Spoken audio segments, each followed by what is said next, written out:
अंग्रेज अभी आजकल शर्मिंदा होते होंगे कि हम 200 साल में उतनी लूट नहीं कर पाए जितने ये आप अपने मुल्क की खुद ही 2 साल में कर लेते हैं।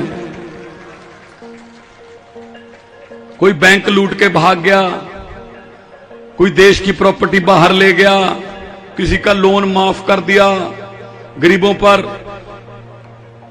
महंगाई, बेरोजगारी, गरीबी ये थोप दी। मैं तो जब से होश संभाला है, मैं सुबह सुबह 15 अगस्त को वो देखता हूं जो लाल किला पे फंक्शन होता है। जब से होश संभाला है वही भाषण, अफसरों का लिखा हुआ भाषण, बेरोजगारी पर चिंता व्यक्त, आतंकवाद पर थोड़ी ज्यादा चिंता व्यक्त, महंगाई और गरीबी पर और ज्यादा चिंता व्यक्त। कहते नमस्कार, ये था 15 अगस्त।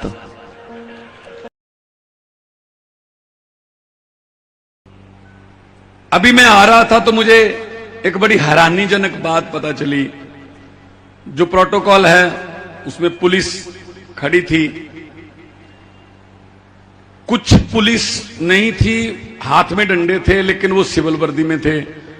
मुझे बताया गया कि जो सिविल वाले हैं वो पक्के हैं, जो वर्दी वाले हैं वो कच्चे हैं। मैंने कहा यार अजीब उल्टी बात है ये है? हाँ, ने कहा जिनको आपने पक्के रखा वर्दी उनको पहनाओ, अभी जिनको जो कच्चे हैं कम से कम उनको मनमर्जी के कपड़े तो पहनने दो।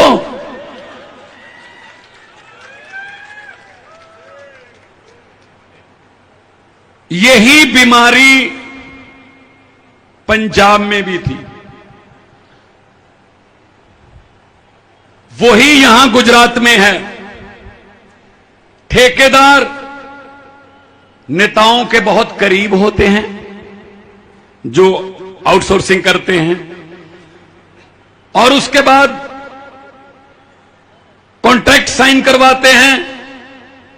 कागजों में वेतन 20,000 है, मिलता 5,000 है। यही बात है ना?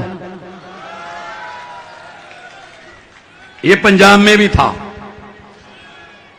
ये पंजाब में भी था। हम 36,000 पंजाब में कच्चे मुलाजिम हैं।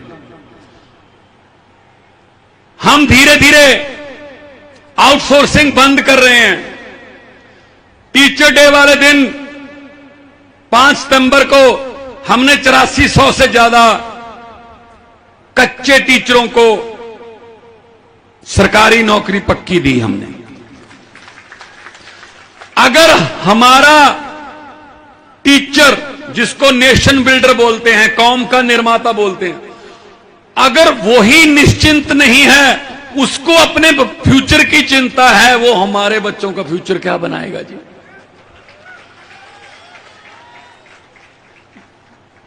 हमारे यहां भी धरने, आंदोलन, पानी की टंकी पर चढ़ना आम बात थी। हमें 6 महीने हुए हैं, धीरे धीरे काम हो रहे हैं और लोगों को यकीन हो गया कि काम हो रहे हैं, और काम पारदर्शिता से हो रहे हैं। 20,000 नौकरियां दी हैं। एक कोई आदमी खड़ा होकर कह दे मेरे से 1 रुपया मांगा गया इस नौकरी के लिए, तो हम जिम्मेदार हैं। इसलिए लोगों का विश्वास बन गया कि आम आदमी पार्टी वाले जो कहते हैं वो करते हैं। अरविंद केजरीवाल जी ने हम सबको ये निर्देश दिए हुए हैं, 5 काम बोलो और 6 कर दो तो लोग शाबाशी देंगे। 5 बोलकर 6 कर दिए। अगर 5 काम बोल के 4 करोगे तो लोग कहेंगे नहीं, इन्होंने वादा पूरा नहीं किया। इसलिए बोलो ही उतना जितना कर सकते हो। पर मैं हैरान हूं बंगाल के, अपना गुजरात के लोगों पर कि आपका तो कॉन्ट्रैक्ट ये कभी भी कैंसिल कर देते हैं, लेकिन बीजेपी का कॉन्ट्रैक्ट आपने 27 साल से बढ़ाते ही चले जा रहे हैं। आप उनका कॉन्ट्रैक्ट भी खत्म कर दो ना इस बार। उनको भी बेरोजगार करो, थोड़ा पता चले कि बेरोजगारी क्या होती है। उनके सर पे भी तलवार लटके तो उनको पता चले कि दर्द क्या होता है। वो तो 27 साल से बैठे हैं, कभी इधर कभी उधर, कभी इधर कभी उधर, उधर वाले इधर, इधर वाले उधर, यही चल रहा है। वो इलेक्शन का समय था, किसी पार्टी के दफ्तर में आग लग गई, पार्टी के दफ्तर से फोन गया फायर ब्रिगेड को कि जल्दी पहुंचिए जी, हमारे दफ्तर में आग लग गई, ये विरोधियों की चाल है, हमारे जहां पूरा प्रचार की सामग्री, पोस्टर, झंडे यहीं पड़े हैं, सर हम इलेक्शन हार जाएंगे अगर ये आग आप पर काबू ना पाया गया। 5 मिनट के बाद उसी फायर ब्रिगेड में फिर फोन गया उसी आदमी का, कहते जी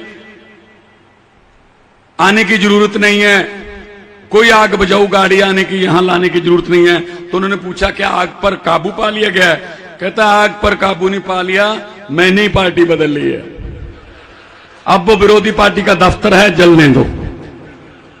ये होता रहा आपके साथ, कभी इधर कभी उधर।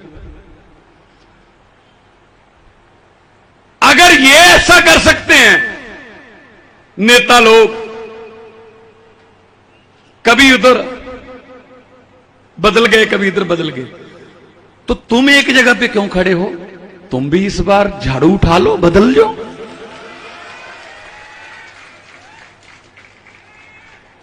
मैं तो ये कहता हूं, मैंने ये पार्लियामेंट में बोला था कि जो ओथ है, जो मंत्री बनते समय, मुख्यमंत्री बनते समय, प्रधानमंत्री बनते समय जो शपथ ली जाती है, अंग्रेजों ने लिखी हुई है, उसको भी बदलना चाहिए। उसमें क्या कहते हैं? मैं भगवान की, ईश्वर की शपथ लेता हूं, मैं फलां फलां मंत्रालय संभालने जा रहा हूं, मैं सभी भेद गुप्त रखूंगा। अरे व्हाट्सएप के जमाने में गुप्त क्यों रखोगे भाई? ये ओथ होनी चाहिए, मैं तो सब कुछ बताऊंगा, पब्लिक के सामने लाऊंगा, पारदर्शिता से काम करूंगा। उसी गुप्त भेद में तो सब कुछ है। तो आम आदमी पार्टी पारदर्शिता की पार्टी है। जब भी टीवी पर आधे आधे घंटे के आम आदमी पार्टी के खिलाफ डिबेट चलती हो ना, जिसमें आम आदमी पार्टी को गालियां दी जा रही हो, ये ऐसे हैं, ये ऐसे हैं, ये फलां हैं, धिमका हैं, तो समझ लो देश के किसी न किसी हिस्से में हम जीत रहे हैं। अंग्रेज अभी आजकल शर्मिंदा होते होंगे कि हम 200 साल में उतनी लूट नहीं कर पाए जितने ये आप अपने मुल्क की खुद ही 2 साल में कर लेते हैं। कोई बैंक लूट के भाग गया, कोई देश की प्रॉपर्टी बाहर ले गया, किसी का लोन माफ कर दिया, गरीबों पर महंगाई, बेरोजगारी, गरीबी ये थोप दी। तो ये तो आजादी भगत सिंह के सपनों की आजादी नहीं है। अगर वो आजादी जो भगत सिंह के सपनों की थी वो हमारे घरों तक पहुंच गई होती तो हमारे बच्चे सरकारी स्कूलों में पढ़ के बड़े अफसर बनने लगते, तो कचहरी में, कोर्ट में रिश्वत ना चलती, थाने में गरीब की सुनवाई होती, अगर वो आजादी हमारे पास आई होती। लेकिन ये आजादी महलों में और इनकी लाल बत्ती वाली गाड़ियों में रह गई। यही याद हुए हम थोड़ी है। मैं तो जब से होश संभाला है, मैं सुबह सुबह 15 अगस्त को वो देखता हूं जो लाल किला पे फंक्शन होता है। जब से होश संभाला है वही भाषण, अफसरों का लिखा हुआ भाषण, बेरोजगारी पर चिंता व्यक्त, आतंकवाद पर थोड़ी ज्यादा चिंता व्यक्त, महंगाई और गरीबी पर और ज्यादा चिंता व्यक्त। कहते नमस्कार, ये था 15 अगस्त। मैं ये कहना चाहता हूं मेरे देश के वारिसों, मेरे देश को चलाने वालों, अगर हमारी किस्मत नहीं बदल सकते, कम से कम लाल किले वाला भाषण तो बदल लो। अब तो लाल किले के कबूतरों को भी भाषण याद हो गए होंगे, लाल किले के कबूतरों को भी भाषण याद हो गए होंगे। वो सिर्फ भाषण चला। और हमें कह रहे हैं अगर अरविंद केजरीवाल जी पूरी दिल्ली में इलाज फ्री कर देते हैं, बड़े से बड़े ऑपरेशन फ्री कर देते हैं, बिजली का बिल 0 आता है, महिलाओं के लिए बसों में सफर फ्री कर देते हैं, गुजरात में 10 लाख नौकरियों की बात करते हैं, 3000 रुपए बेरोजगारी भत्ते की बात करते हैं, पंजाब में बिजली मुफ्त, मोहल्ला क्लिनिक की बात करते हैं, तब ये कहते हैं केजरीवाल फ्री की रेवड़ी बांट रहा है। कहते हैं ना भाई, लोगों के टैक्स का पैसा लोगों पर लगाने को आप फ्री की रेवड़ी क्यों कहते हो?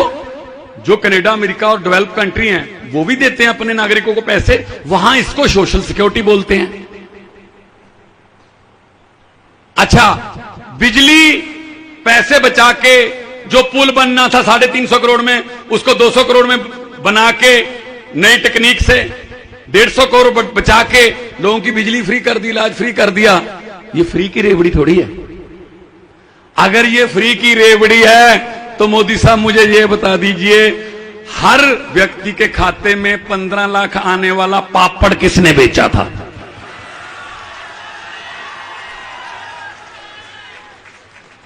मुझे पता चला है कि गुजरात में 15 लाख हर व्यक्ति के खाते में आ गया ना?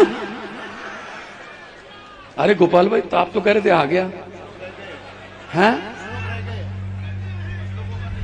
हमारा भी नहीं आया। इनके 15 लाख की बात छोड़ो, जो हमारे घरों में 2-2, 3-3 हजार बचत करके रखा हुआ था नोटबंदी करके, वो भी ले गए।